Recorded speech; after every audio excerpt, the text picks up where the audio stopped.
जय सच्चिदानंद गुरुमुखो, जय सच्चिदानंद जी। प्रथम भक्ति संतन कर संगा, दूसरी रत्मम कथा प्रसंगा। जब ग्रंथों में भी संतों के संग को सर्वतोमुखी मुख्यता दी गई है, तो क्या इसमें श्रोताओं के हृदय में पूर्ण संत सद्गुरु की प्राप्ति की अभिलाषा जागरूक ना होगी? अवश्य होगी। आवश्यकता इन सद्ग्रंथों के स्वाध्याय और उन पर अमल करने की है।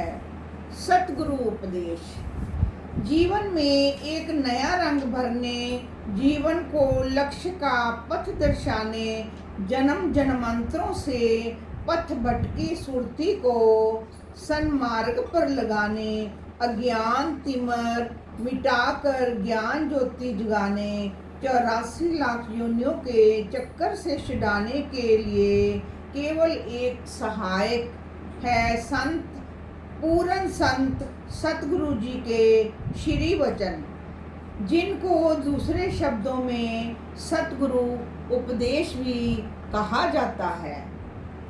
सद्गुरु उपदेश में वे अमृत तुल्य प्रवचन है, जिनके श्रवण से तथा जिन पर आचरण करने से मानव जीवन का श्रेय प्राप्त हो जाता है। जीव को वास्तविकता अर्थों में यथार्थ जीवन मिलता है। यद्यपि संत सत पुरुषों का एक ही सतुपदेश जीवन की समस्त धारा को बदल देता है, किंतु मनन ना करने के कारण जीव आदिकाल से काल और माया का ग्रास बनकर कष्ट उठा ही रहे हैं। संसार में प्राणी मन और माया का शिकार बना हुआ है।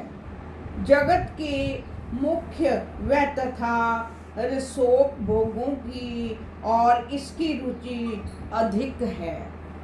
यथार्थ का इसे ज्ञान ही नहीं। यह मन और माया के धोखे में आया हुआ जीव अपनी निजी पूंजी आत्मज्ञान को तो बिल्कुल ही भुला चुका है। इस संसार में मानव जन का लक्ष्य तो इसे विदित ही नहीं कि क्या है। इसलिए वर्तमान समय के महापुरुषों का विषय को पथ प्रदर्शन आवश्यकता है। वे इस ज्ञान और भक्ति के पूर्ण विरता होते हैं तथा रूहानियत अर्थात आत्मिक ज्ञान की प्राप्ति के लिए उनके श्री वचनों पर चलना परम आवश्यक हो जाता है। उनका श्रेय तो केवल भूली भटकी मानवता को सन्मार्ग पर लाना ही है। इसलिए मनमति का त्याग कर गुरुमति को ग्रहण करना, अपने बल, विद्या, बुद्धि, चतुराई तथा अहम भाव का त्याग कर उनके पावन सदुपदेशों को जीवन का श्रेय बताकर मन को उस सांचे में ढालना ही जीवन का प्रथम कर्तव्य है।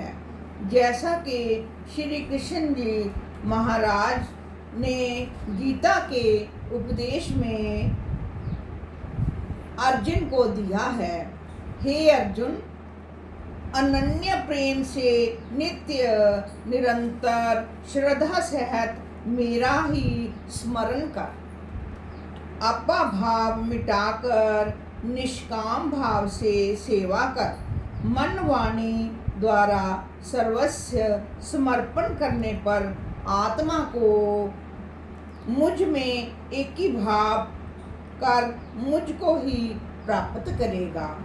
जीव यदि उपदेश अनुसार चलेगा तो माया का झीना आवरण हट जाएगा। यदि मनमति अनुसार कर्म करेगा तो रूह अर्थात आत्मा कमजोर हो जाएगी। उन्हें उपदेश देते हैं हे अर्जुन, तू ज्ञान मार्ग पर चल।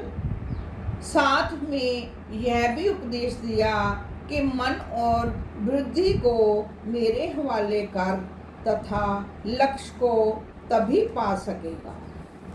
जय सच्चिदानंद।